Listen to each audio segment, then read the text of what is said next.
In accordance with the customs of this university, I open this ceremony with the following words. Spiritus Sancti Gratia illuminat sensus e cora nostra. Please take your seat.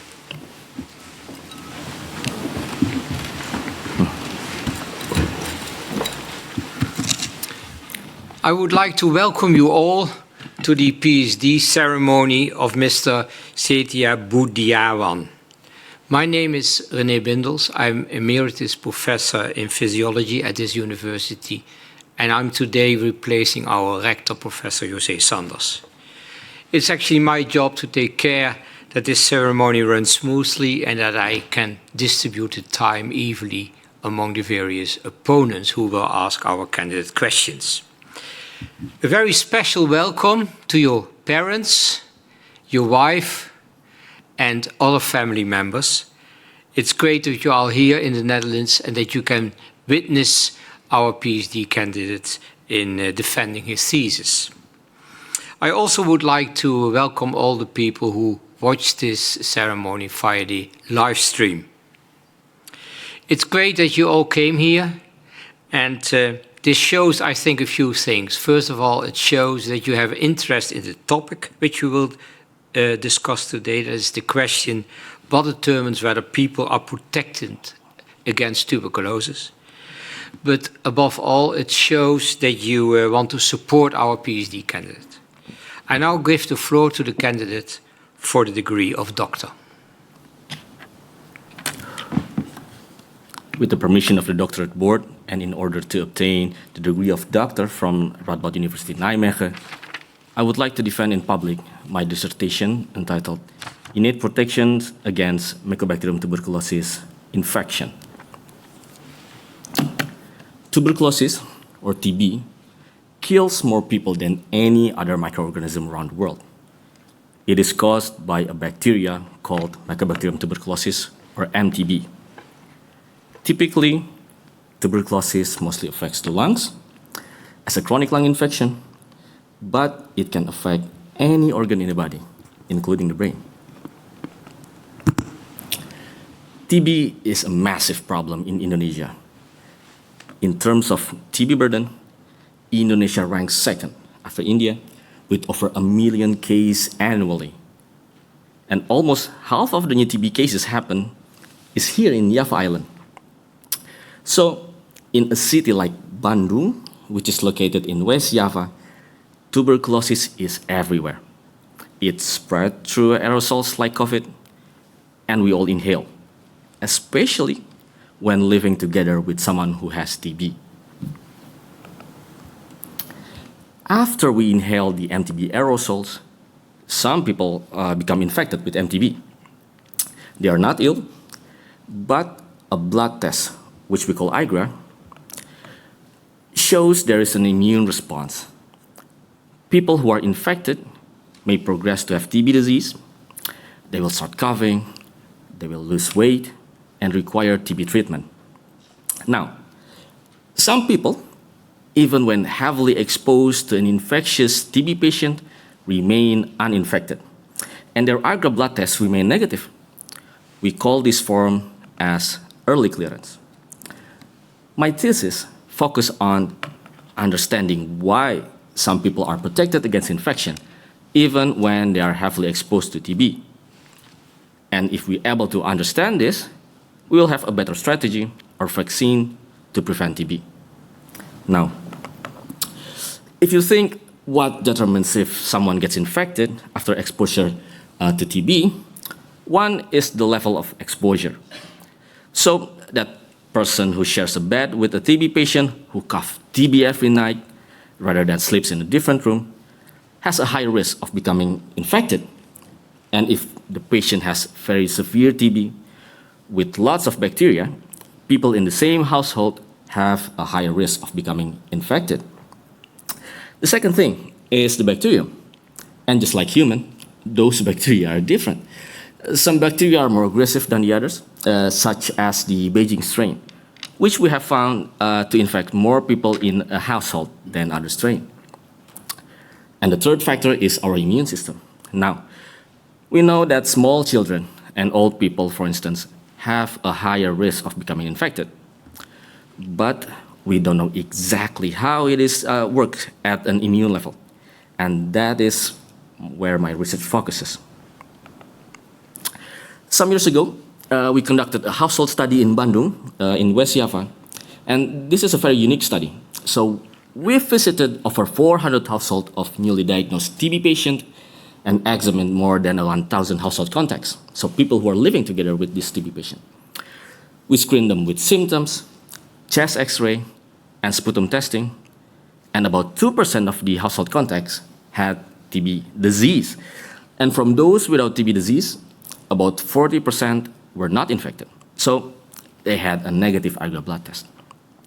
And from those who had a negative IGRA, more than a quarter converted to a positive IGRA after 3-month follow-up. So probably they became infected because of the TB patient living in their household. While the others, even though they were also in close contact with the TB patient, remained IGRA negative. So apparently, they were protected against infection. And that's the early clearance group that I examined.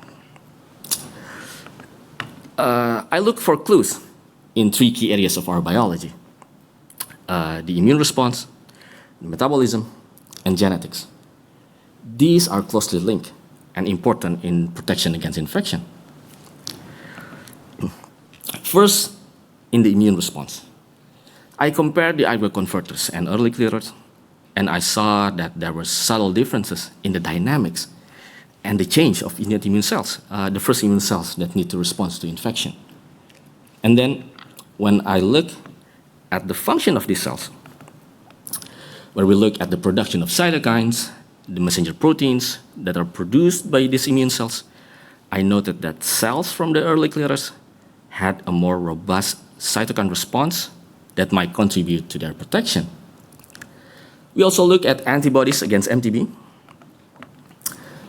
Neither concentration nor function predicted IgG conversion.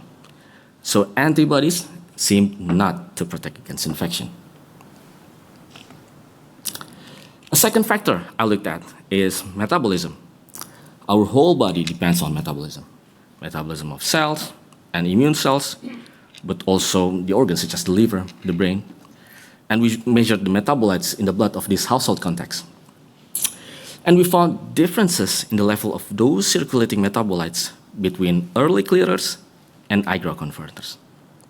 You can group metabolites according to certain metabolic pathways. So let's say, for instance, the metabolism of glucose, metabolism of lipids or proteins. And when we zoom in on these pathways, there were a few pathways which were different between these two groups. And using data of Dutch individuals who never been exposed to TB, the blood metabolite level of those individuals correlated with the capacity of their immune cells to kill mycobacterium. And interestingly, some metabolites that were associated with early clearance in Indonesia were also associated with better killing of mycobacteria by the immune cells from the Dutch individuals. So these two findings clearly support that metabolism is important in the first protection against TB. The third factor I looked at was genetics. This plot shows millions of genetic positions across our entire genome. And genetic variation at the position like the one that is circled showed an association with early clearers. And this is completely different from genetic association that have been linked with the risk of TB disease, suggesting that the biology contributing protection against MTB infection, also called early clearance, is very different from biological mechanism leading to TB disease. So, in summary, I focused on a particular novel form in the spectrum of TB, early clearance phenotype, which is at the very first encounter after we inhale Mycobacterium tuberculosis, after we get exposed to infectious tuberculosis patient. And I identified several immune, metabolic, and genetic characteristics that are associated with this protection. And hopefully, this knowledge will contribute to TB prevention, for instance, through nutritional support or a better vaccine. Now with that, I want to thank you for listening, and my colleagues at Radboud, the team in Indonesia, and also Professor Philip Hill from Otago University, who initiated the household contact study in Bandung. Having presented this summary of my dissertation, I return the floor to the rector. You have presented a beautifully illustrated summary of your thesis, and it was also very well understandable. I would like to thank you for this. Now I would like to introduce the experts you see sitting in front of you. First of all, on my left, there's three members of the Supervision Committee. That is first Professor van Krevel. He is a Professor of Global Health and Infectious Diseases at the Radboud UMC. Next to him is Professor Ali Jabana. He is Professor in Internal Medicine at the Research Center for Care and Control of Infectious Diseases at the University of Padjadjaran in Bandung, Indonesia. And finally, Dr. Koeken. She is Senior Lecturer in acute care and medical assistance at the Rotterdam University of Applied Sciences.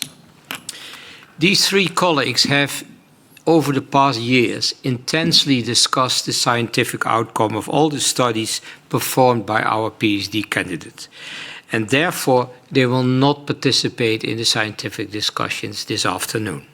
But this is different from the manuscript committee. The manuscript committee consists of members who examined the thesis in great detail a few months ago. And they have put down a written evaluation of your thesis, which allows you to give access to this particular PhD ceremony. And therefore, the manuscript committee will start the opposition this afternoon. And in particular, the chair of this committee, which is Professor De Jonge. He's Professor of Infection and Immunity at the Radboud UMC, and he will open the opposition today. The floor is yours. Thank you very much, Mr. Rector. Dear candidate, first of all, I would like to congratulate you and your supervisors with the results of your studies in this very impressive thesis. I really enjoyed reading it, and it provided me with valuable new insights into the complex process of Mycobacterium tuberculosis exposure, infection, and disease progression, all of which are critical to understand in the context of effective transmission control. I'd like to go with you to chapter 3, a very important chapter of your thesis, where you describe an interesting household context study, already explained in your introductory talk, in which a relatively high number of individuals tested negative on the interferon gamma release assay, the IGRA, even among those with significant exposure. Notably, this IGRA negative response was associated with the presence of a BCG scar, typically considered a marker of stronger immune responses. So this finding seems a bit counterintuitive, in the sense that you would expect probably the opposite. Because one might expect that the presence of a BCG scar would correlate with IGRA positivity. Do you agree with this interpretation? No. So, thank you so much for the compliment, but in my opinion, no. So, if you look at the BCG scar, so meaning that they have been BCG vaccinated at birth, we know that if you look at chapter 3, so we compare these IGRA early clearers and IGRA converters, and we look at the innate immune response capacity, and we saw that the increase in cytokine response on the early clearers is much higher. So in the people who are BCG vaccinated have this BCG scar, we think that the innate immunity have been able to respond quickly, have better capacity to respond to infection, and thus, when MTB were exposed to this household context, before the adaptive immune response can develop, it's already been cleared by the innate immune response. Thus, the IGRA doesn't develop. Right, but there's different factors that could explain the formation of a scar. Let's go to the basics of that. So there's even some confounding factors that could be involved, right? So like the technique used during vaccination administration, intradermal injection requires precise and shallow placement of the vaccine and considerable skill, so that might differ from person to person, but also different individual skin characteristics and even BCG, the type of BCG strain that is administered. All these factors contribute to the scar formation. So can you comment on that? And to what extent, why do you think it's still, these are factors that also play a role and could influence the final effect, right? And therefore may also influence the association. That is true. That is true. I mean, on top of that, the BCG strain also have a role, whether it's going to have a scar or not. So, but then when we do like a sensitivity analysis, when we restrict the analysis to only people who have BCG scar, people who have BCG scar have been vaccinated, right? So, and then when we look at the innate response capacity, the effect is stronger. Right. So we think that, of course, here we think that based on the BCG vaccination, when we do the restricted analysis, it improves the innate immune response capacity in that way. Right, right. Okay, well, thanks. Another very interesting finding in this chapter was found in figure 2b, where you showed that in the persistently IgRA-negative individuals, that they respond more strongly to E. coli than to BCG and MTB. I hope that's correct, right? That is correct. Yeah. How do you explain this? Yes.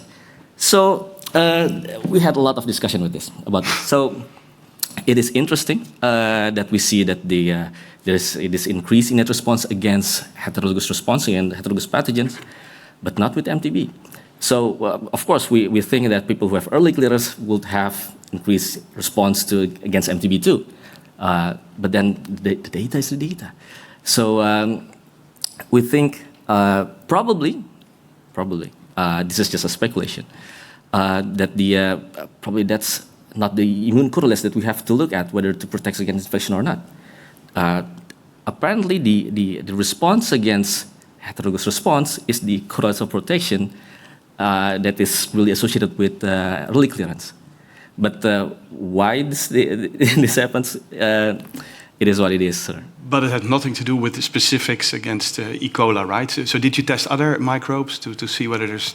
Because now you speculate indeed about this non-specific effect. That is true. So we also look at S. pneumoniae, and we see also the same heterologous response. But if you look at BCG, there's also no response.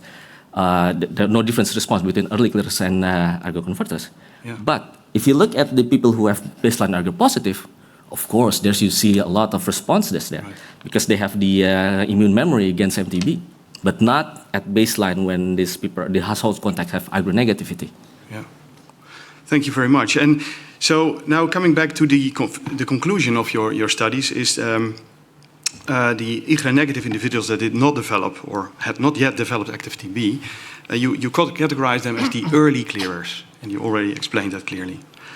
However, what I miss actually is a clear mechanistic explanation or supporting evidence to substantiate this presumed early clearance, as I would like to call it, of mycobacterium tuberculosis. Could you elaborate on this further? Of course. I mean, if you look at the EPI study of the household contact study that we have, the INFECT study, first we have that BCG scar protection effect is about 50%. In people who have BCG scar, and the protective effect is much stronger in people who have are much younger, below 30 years old, and also much stronger in people who are less exposed. And then also, but then it can be overcome by different strain. So first, again, BCG scar have an effect. That's one. And second, we also see that the innate response is much higher against heterologous pathogens. So we think that this is an indirect thing that we think that this could be mediated by trained immunity, because we have this BCG scar and heterologous response. And when we look at the Dutch individuals in the 300 BCG, where we BCG vaccinated the Dutch individuals, we see the same heterologous response too. Mm-hmm. So we think indirectly it's mediated by trained immunity. Yeah, but it's very indirect. Eh? So your hypothesis that this phenomena may be driven by the innate immune response, which would explain the absence of a T cell response. That's why you find IgRA-negative effects. And this is an interesting idea. What I actually mean is there any experimental approach that you would let's say what you could choose for to demonstrate that these individuals truly have the capacity to rapidly clear mycobacterium tuberculosis? Yes. So that's one of the drawbacks here. So so here I talk about trained immunity, but then the marker of trained immunity, the epigenetic markers, we don't have the means to look at it. And secondly, we don't have any remaining cells or PBMCs that we can do some mycobacterial growth inhibition assay, whether these people have been able to clear the bacteria much better than the early clearers. The ergo converters. So that's one. But that's what you would propose to do in the next study. If we can, well, I would propose many things, but that's one of the things that I would love to see. Okay, I think that's a nice moment. I give the word back to the director. Thank you very much for your answers. Thank you so much for your participation. The next opponent will participate via an online video connection, and that's Dr. Joosten. She's also a member of the manuscript committee and an associate professor of immunology at the Leiden University Medical Center. The word is yours, Dr. Joosten. Thank you very much, Mr. Lecter. Dear candidate, congratulations on a very beautiful thesis. It's been a lot of very impressive work, and not only congratulating you, but also your promotion supervision team has invested a lot in getting all those very nice studies performed. So I actually would like to continue the discussion on chapter 3, looking at the innate responses that you already briefly mentioned in response to the previous opponent. And I looked at the figures on page 58, where you looked at monocyte and granulocyte counts comparing week 2 to week 14 and saw abundant differences there. Could you give an explanation what's ongoing in your perspective between those 2 time points in these individuals? Yes, dear opponent, thank you so much for the compliment. So in chapter 3, in this figure 1, so we look at flow cytometry data in this household context. So we look at the innate panel of this household context, and we try to compare them, the numbers at week 2 and at week 14. At baseline, you don't see any differences in the early clearers and the converters. But the differences is when we look at the changes itself. So if you look here in figure 1b, the changes is the reduction of the monocyte number, granulocyte and something like that, all these innate cells. But the reduction is only happen in the early clearers. So what we think is that this is a marker, not a marker, but showing that most likely that the pathogen is not there anymore. So that's the reason why in early clearers, it's not needed anymore to have such a number, the same level at the baseline. So it goes reduced, the number at week 14. That's our conclusion. That is my conclusion, dear opponent. Okay, and if I look very carefully at that figure, I think there's actually 2 subgroups within that group, because there's some individuals where there is a strong decrease, whereas in many others the levels remain more constant. Did you have the opportunity to look at those data more carefully? When I first saw the data, I sort of anticipated that some of them may have a stronger trained innate immune response and others may have less. So did you have the chance to correlate those data together to all the other stimulations that you were already discussing previously? And is there any relation to monocyte counts? Yes, this is also one of the unfortunate thing that not everybody who have the flow cytometry data have also the same cytokine data. So I also wanted to do that, but the thing is that if you only look at people who have flow cytometry and the cytokine data, the number is very small. So that's the unfortunate thing. But of course, if you whether whether people who are much more downward or just stay, I haven't been look at it. Whether we can do some kind of like separation there and see whether it's going to be different or not. In terms of cytokine. I think it would be really interesting. Yes. Yeah, I think it would be really interesting to continue. So before I continue my discussion on another part of chapter 3, I would like to ask one of your paranymphs to read proposition number 2.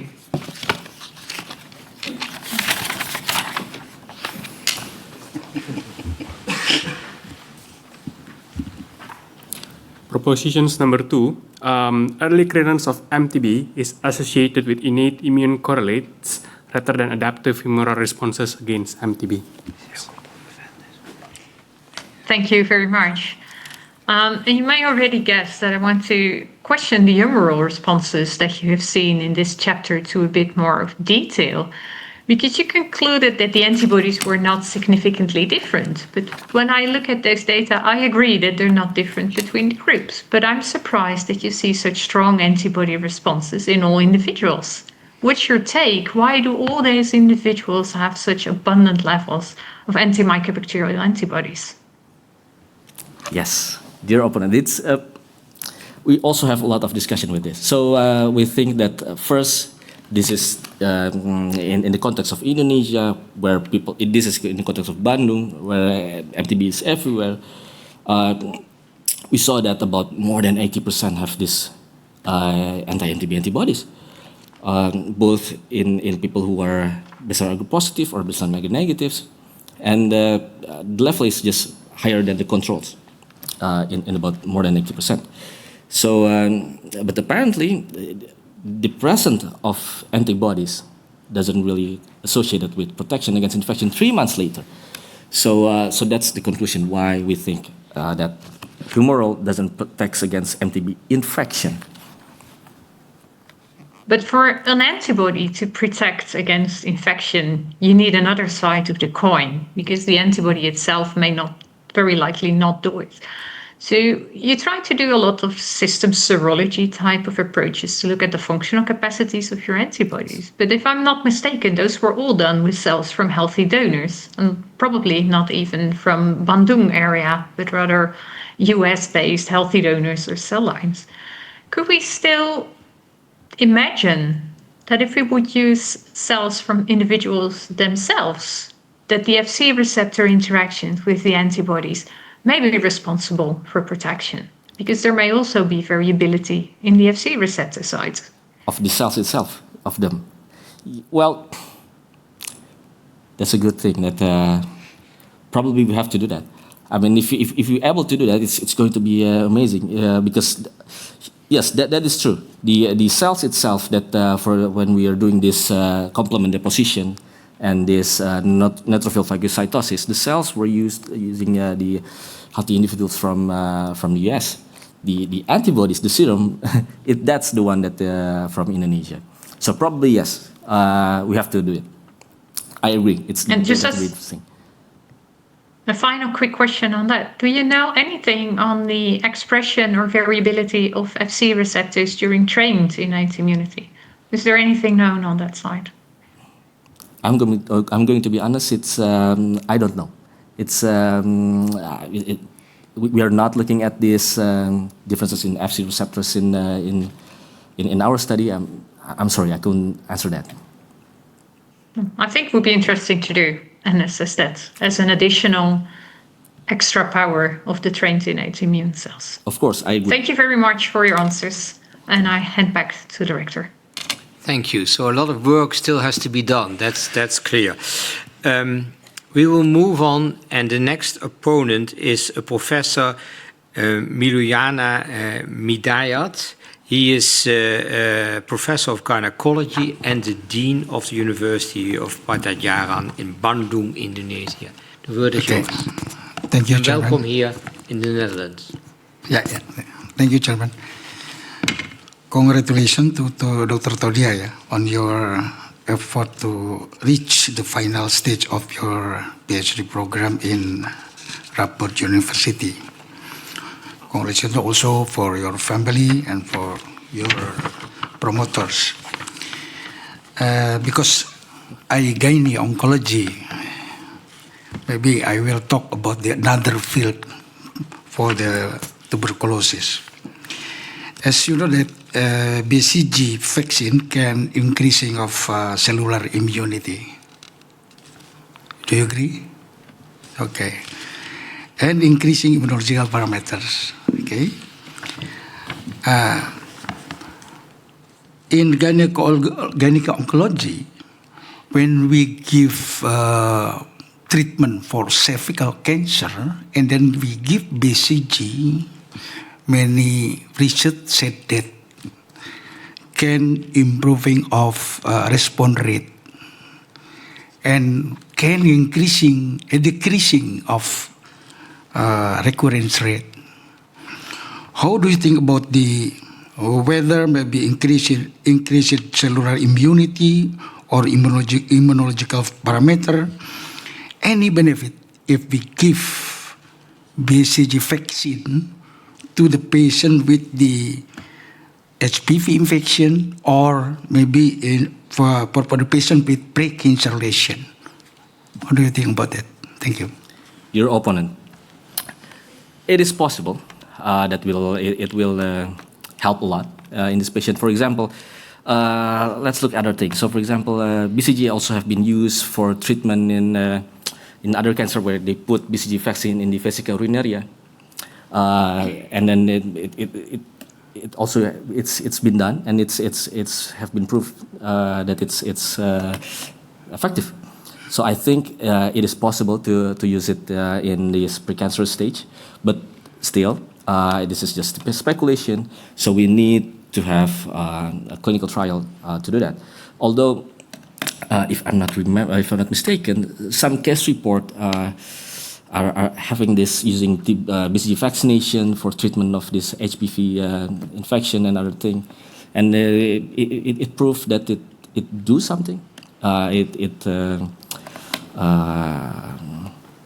Make the patient much better. But yeah, we need more study to do that. Okay, as you know that for the pre-cancer lesion, especially for CIN1, yeah, mild lesion can decreasing itself because as you know that HPV can self-limiting disease.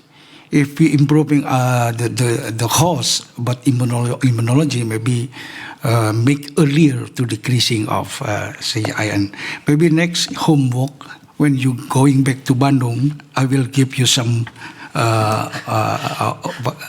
research on that. Thank you. Thank you. Thank you so much for your participation. The discussion will be continued by Professor Kobelens. He is Professor of Global Health at Amsterdam University Medical Center. The floor is yours. Thank you, Mr. Chair. Dear candidate, this is a very nice thesis. I think it's an important topic. Early TB clearance is an area that is about, yet I think very little is known. So you really are venturing out into the unknown, which I think is courageous. I very much enjoyed reading it, and so I want to congratulate you and also your supervisory team. Now, since I seem to be the epidemiologist on duty today, I would like to discuss the study design with you. Now, your work, your empirical chapters are based on a case contact study, and I think that is still the best design that we have to address questions like the ones you have. However, the design comes with limitations, and I wanted to discuss those with you. You had a data set of close contacts that were exposed to infectious TB patients, right?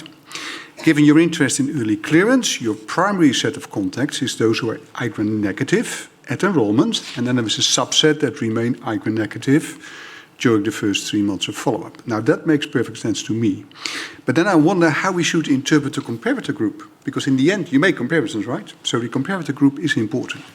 So now in your studies, you have 2 comparator groups. So let's start with the first. In chapters 3, that's the immune correlates, and 4, so that's the metabolites. This is the subset of who IGRA converted early on in your study, right? Now, I would assume that in the group that was IGRA positive at baseline, so who you excluded from that analysis, there were also a number that recently converted. Would you agree on that? Totally agree. Okay. Totally agree. Now, do you then think that the converters in the first 3 months of follow-up are comparable to all who converted in your study? As a result of the exposure, right, to the index patients. Or are they perhaps a highly specific group? So basically, in epidemiological terms, I'm asking, are you looking at an unbiased sample of all converters if you look at the early converters only? What do you think? Dear opponent, of course, IGRA is not a perfect test. We couldn't see who were recently exposed or remotely exposed in the baseline IGRA positives. Of course, if we, this is the best thing that we can do by looking at the IGRA converters that convert early at 3 months, and then excluding the people who are baseline IGRA positive, which we don't know whether they are remote or recently infected. Of course, if we able to find, have a means to find people who are recently or remotely infected using, for example, I think there is this essay from. Sorry that I interrupt you, but, Yes. but I agree. It would be wonderful to have something that's better, but we don't. So the question then is, what do you think might be the bias that you're looking at? What sort of bias might be there? Yes, so the bias will be that, the bias will be first is the number of the aggregate converters is much, that are recently converted is just very low, not very low, but it's about a quarter. If we look at other that are recently exposed in the baseline aggregate positive, then they will have much more sample number. It's much better to have a higher sample number there. And also the second thing, the bias would be that the people who were recently exposed probably they were already exposed much longer. I would agree some of those would, but those who had recently converted but which you didn't observe because you only started enrollment at some point in time, right? So they may have converted maybe 2 weeks before that. What could be reasons why they convert earlier, apart from that they were exposed earlier? Because that's what you don't know either. But what could be reasons why they converted earlier than the ones that converted during your follow-up? First, it could be that they were exposed longer.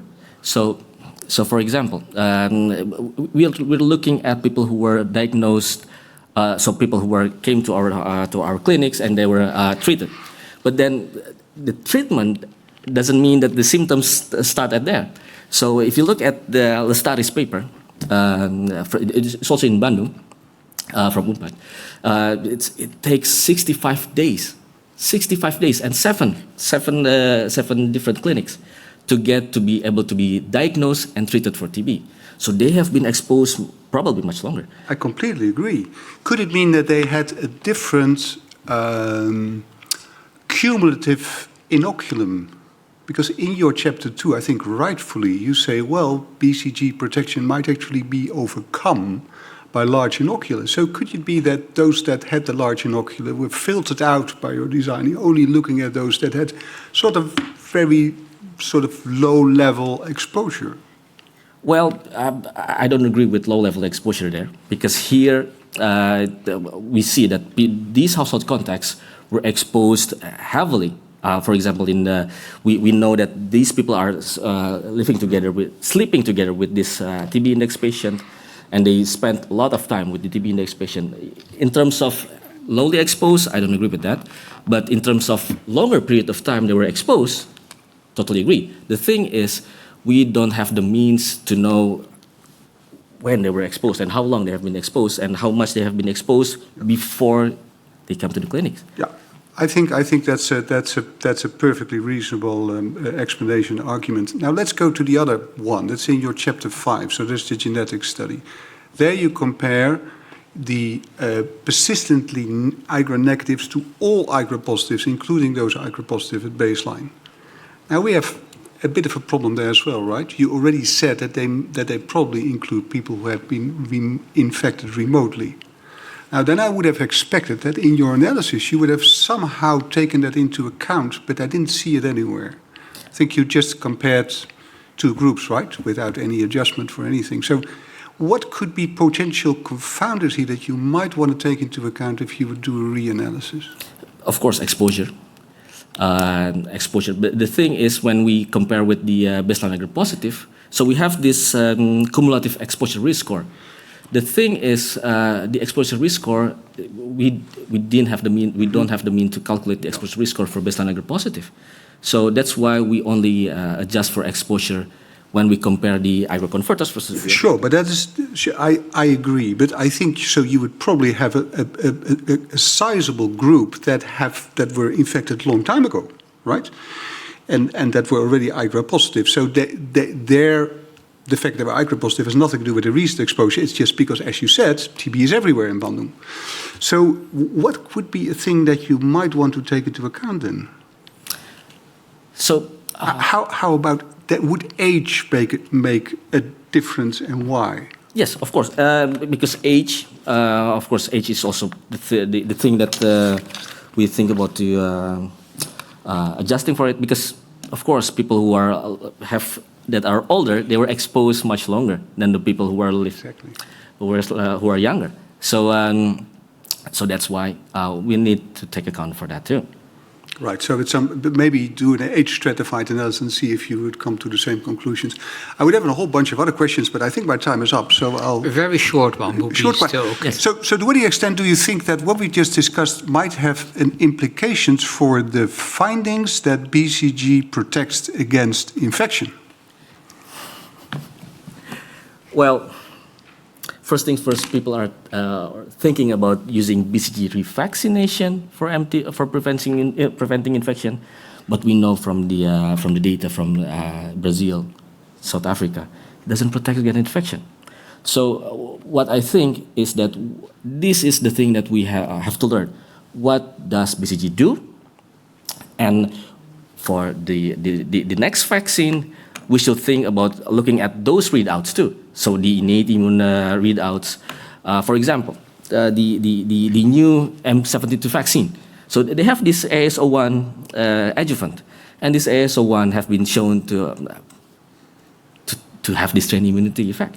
So in the readouts, instead of looking only at the adaptive immune cells, we should look at the innate immune cells too, the epigenetics, and also yes.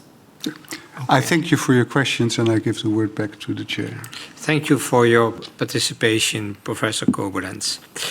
The next opponent is Professor Atik. He is Professor of Cell Biology at the University of Padjadjaran in Bandung, Indonesia. You also welcome here at our university. It's a pleasure that you participate. The word is yours. Okay, thank you very much, rectors. Okay, first of all, I would like to say congratulations for the candidates, Dr. Todia, about your projects, and then you already did a good writing in your thesis, and also you present well, very well. Didn't look nervous, even me, more nervous than you. Okay, so this is very great projects. So I have questions regarding your chapter 3. It's very interesting. You talking about the concept of early clearance after BCG vaccinations. Okay, and you conduct the study for 3 months, and although you stated this as a limitations and suggest that the kinetics should be studied over a longer periods, of course we know that the memorizing ability must be different between the innate and adaptive, right? So my questions is, if you suggest regarding this condition, so how long the ideal to check or observe to know this kind of the trained immunity is good? So please. Dear opponent. So the thing that also boggles me is that these people were BCG vaccinated at birth, while the study that I looked at that we conducted, the median age is 22. Does the trained immunity stays after 22 years old? After in the whole decades? Of course, we need to see whether the epigenetic marker stays. Either, of course, at baseline or 3 months or probably longer.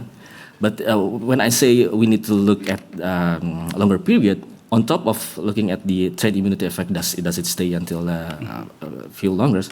I also wanted to look at whether it protects against disease. I mean, it's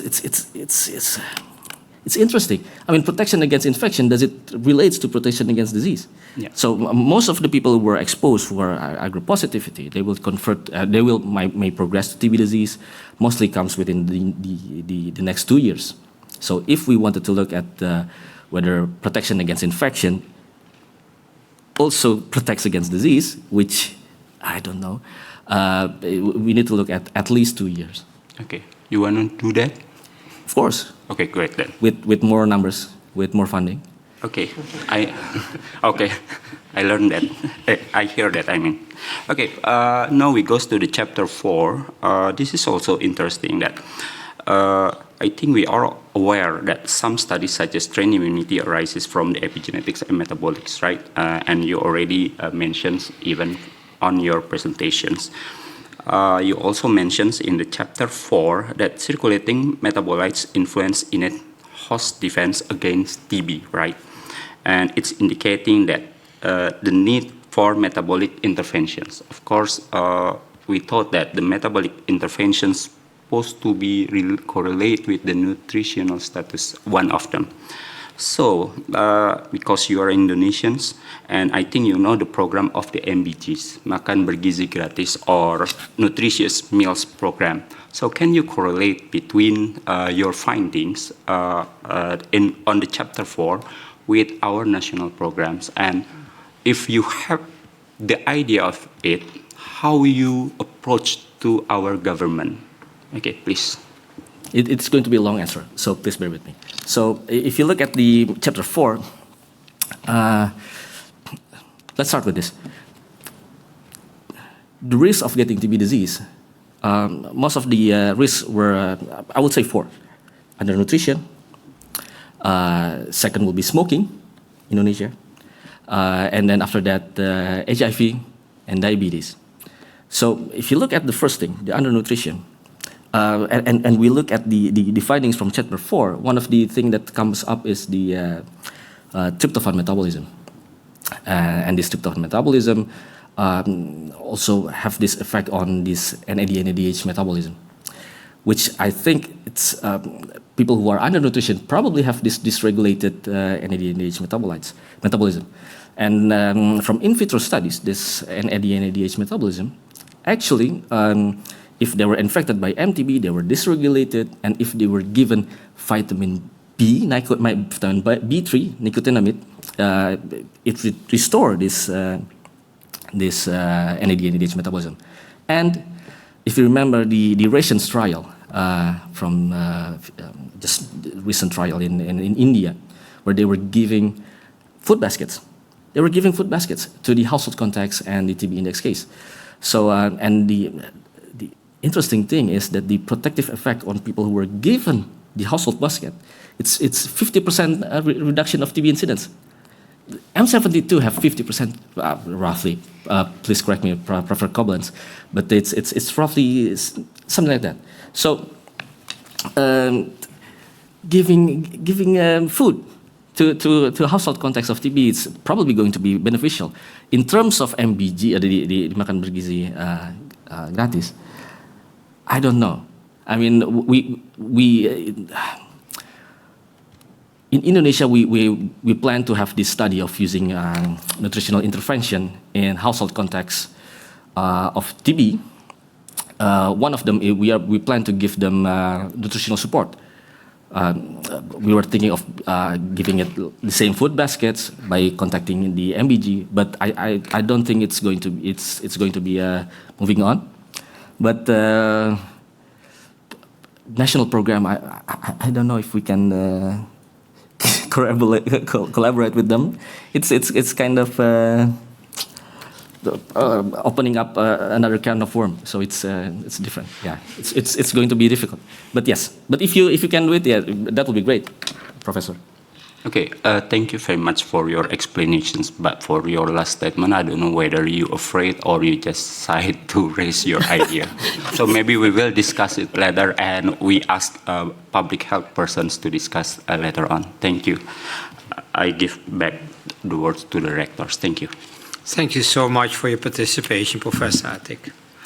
The discussion will be continued by Dr. van Ingen. He is Associate Professor of Clinical Microbiology at the Radboud UMC. The word is yours. Thank you very much, Mr. Rector. First of all, like everyone, I would like to start by making a compliment to, I think, a brilliant thesis, fantastic work. I really admire this type of work. I'm the microbiologist on call, so this is kind of different from my usual staple. And therefore, I thought we should start at the very start. Because apart from a clinical microbiologist, I'm also a drummer in a punk rock band. And I noticed that at the end of your title, there's a repeat sign. I mean, if you can read music, that's a repeat sign. Can you explain in 2 sentences why there's a repeat sign after the word infection? We need to do more study looking at different endpoints. So if you repeat it and looking at different endpoints, and like for example, using we look for MTB much more closely, so using tongue swab or looking at the MTB DNA in the PBMCs. It's going to be longer than 2 cents, but and then cell-free DNA in the circulation, and then looking a longer period of time looking at disease. That's what I meant by we have to look at it in the household context again, looking at different endpoint. So it doesn't mean, a sort of a rhythm of, eat, sleep, get infected, clear, repeat, eat, sleep, get infected. No. So with that, acknowledging that, I would like to continue the discussion focusing on chapter 5. Because I think you'll understand that as a microbiologist, I was somewhat let down by the methodology of chapter 5, where you look into genetic traits of early clearance and hyperreactivity. And in your list of things that you control for, I would have expected the Mycobacterium tuberculosis genotype, because in your starting presentation, you were very keen to point out that it's a very important factor, and yet you don't control for it at all. Please explain. And don't say that there's many genotypes in Bandung, because that's wrong. There's 2 dominant genotypes. So you don't have to split up your population in 5 too small populations. You'll still have 2 reasonably sizable populations. Dear opponent. Yes. So that's the thing that we should do. So this is still a brewing story. We still need to improve on the genetics part. But yes, strain is important. So this is not in the book, but we are also looking at whether the MTB strain have different changing the gene expression of the host or not, and apparently it does. So Beijing strain suppresses the innate immune responses of the host at baseline, and then suppresses the interferon release production. But you seem somewhat surprised at this. No. Listening to your initial layman talk, I would expect that to you was not a surprise. Not a surprise. So we also look at using my study with our collaborators, using L2 versus L4, and then it shows the same thing in the lung. So what surprised me is that we can validate this in the blood of household contacts, in FIFO, in my study, that again, with the epidemiology. So all of this link. So meaning that strain is important, and that's why in chapter 5 we need to adjust for that. But I would think that such an analysis, and I think I'm very happy that you acknowledge that there's lineage 2 and lineage 4, which would be the major, 2 major lineages to look at. I would assume that doing those calculations, now I'm not an epidemiologist of any kind, would not take that long. So I was rather surprised that you say, well, it will be in part 2 of this book. Generally, part 2s of books are not as brilliant as the first. So I had expected it in the first. Okay, so if we then go back to chapter 3, I was curious, also because I learned that after finalizing your PhD and, well, your current work, you are considering medical specialist training. That will expose you, to stay in the right terminology, to what we call continuous medical education, because you train once, but then you have to stay trained all your life. And that's what I was curious about. And you mentioned it. You said, well, we give BCG very early in life, and 22 years later, we expect everyone to still be trained. Now, I've done some trainings that didn't last for 22 years. How do you think that works? How do we stay trained during life? I have a hypothesis. I'm curious what yours is. How do you stay trained? If I may speculate, 22 years? Yes, if I may speculate, it's because they were, in the environment itself, they were trained many times. For example, they were probably exposed to low dose MTB in their life. So they were, the training response is, the effect is, what do you call it? keep at toe. So they were ready again. So if they were BCG vaccinated at birth in where the MTB is just not present, probably it goes down. But then in the context of Bandung, where MTB is everywhere, they were exposed again a little bit. They were exposed again a little bit. So the trait immunity response just stays. That's what I speculated. Would that then also imply that if you would do the same types of studies in areas of very low endemicity, Nijmegen, that in 22-year-olds you might not find trained immunity? Would it have waned? We don't know. I mean, for example, the study that I know of how long the trait immunity lasting is in vivo study where they BCG vaccinated in mice, and then the hematopoietic stem cells were trained. Yep. And they were looking at at 1 year it's still trained, but longer period we don't know. And does it also happen in human? I don't know. But if you look at the epidemiological studies where people were vaccinated BCG at birth, for example, there was a study in Alaska, if I'm not mistaken. So they look at longer period of time, and then the number of all cause of mortality is much lower in the people who were BCG vaccinated. Yeah, so the non-specific effect. Yes. Of course, I agree. But how do you stay trained? So your hypothesis is if you're in an area of high endemicity of TB, you will be trained or retrained by every new TB that you run into. Probably, but... So if you would repeat the same study here in Nijmegen or in Norway or in any area of low endemicity, it would be different.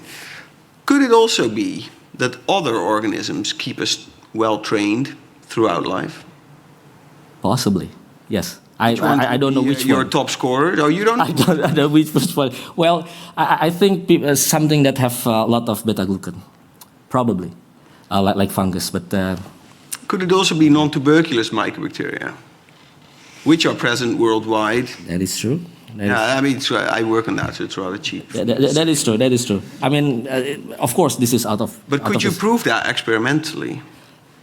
That's interesting. So I think it's easy.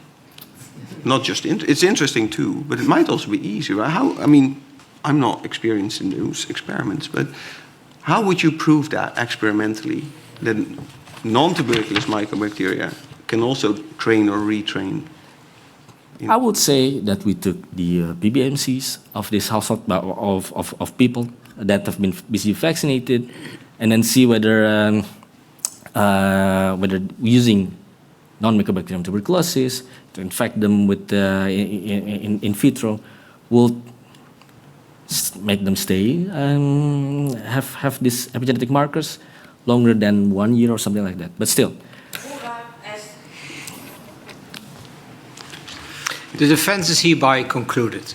I give the floor once again to candidates. Having defended my dissertation to the best of my ability, I would like to thank you, Rector, and you, my supervisors and co-supervisors, and all who have honored this ceremony with their presence. The Doctoral Examination Board retreats for its deliberations.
On behalf of the doctorate board of the Radboud University Nijmegen, we have decided to award you the degree of doctor.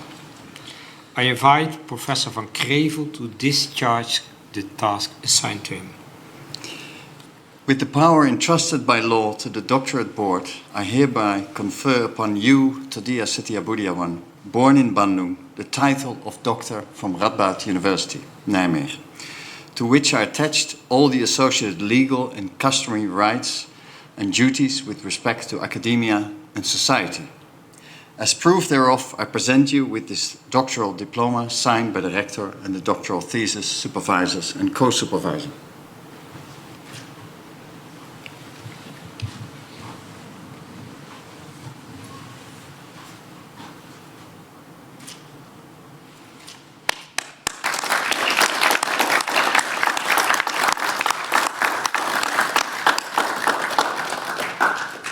The Radatia will be spoken by Professor van Krevel. Please take your seat.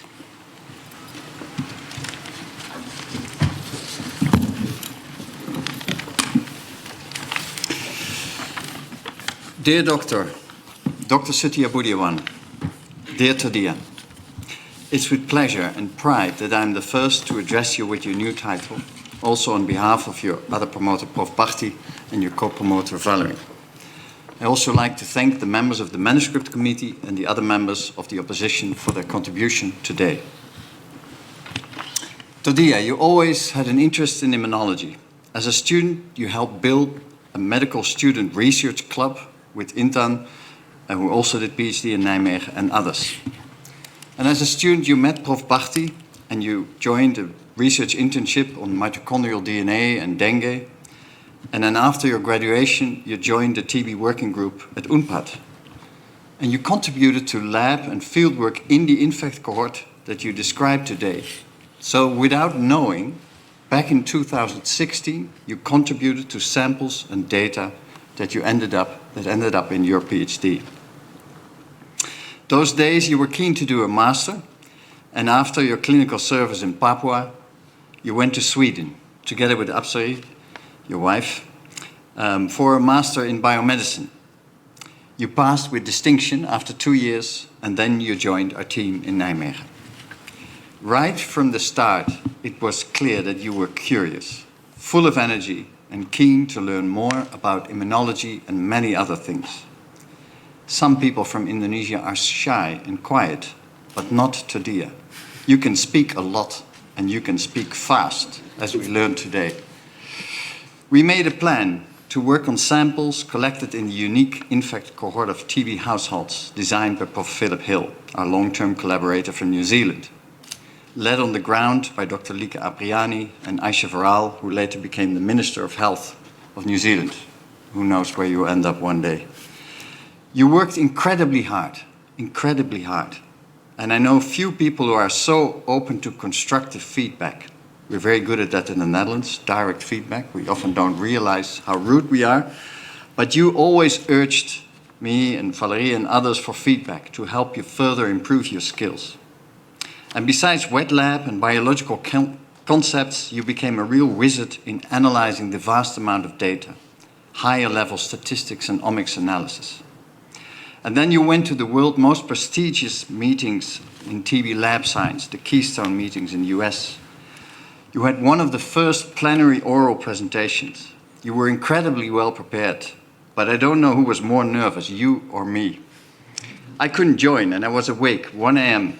in Holland when my TB friends at Keystone started texting me that my man was jumping up and down on stage, full of energy, answering all the big shots with confidence and with a big smile. This really felt as a turning point.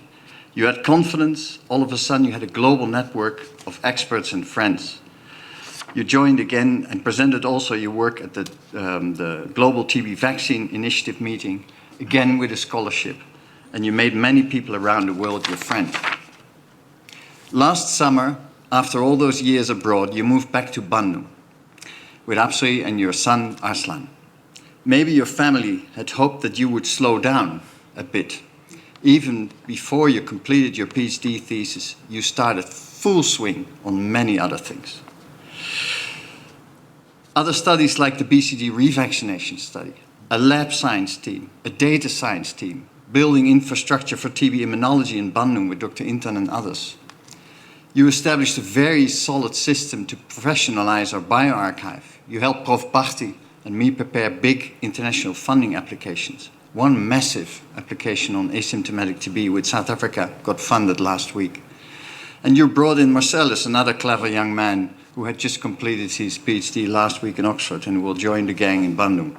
You show real responsibility and leadership in this phase. And our core values, quality, trust, generosity, friendship, fun. You are all of that. Because it wasn't only work. You are such a team player and you're so much fun. One thing I will never forget. One morning you approached me all excited. You had started a laundrette in Bandung with help from your mother, with an excellent business plan. You showed me CCTV images of turning washing and drying machines in Bandung, in South Bandung. So besides a researcher, you're also an entrepreneur.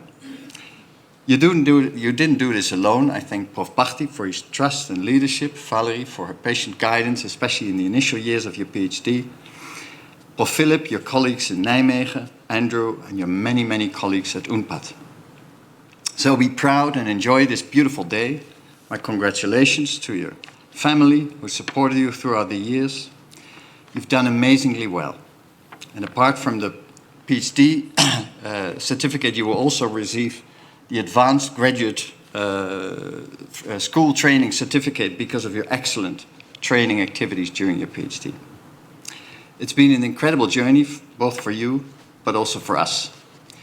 Dear Dr. Todia, semoga kita berteman selamanya. Let's always be friends.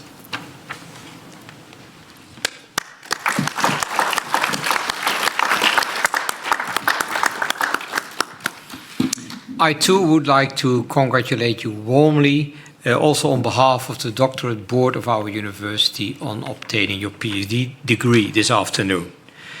A very special congratulations to your spouse and to your parents. It must be very special for you to be here in the Netherlands and to witness the graduation of our young doctor. And it's our pleasure that you are here today. In my congratulations, I would also like to include your other family members, your friends and your colleagues who are present here today or watch via the live stream.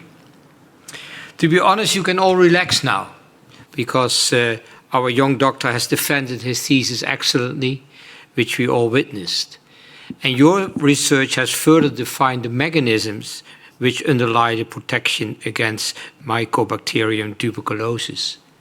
And importantly, your studies also will contribute to the further development of new strategies for prevention. I wish you every success in your career and, most importantly, all happiness in your life. We have now come to the conclusion of this ceremony, and I ask you all to stand.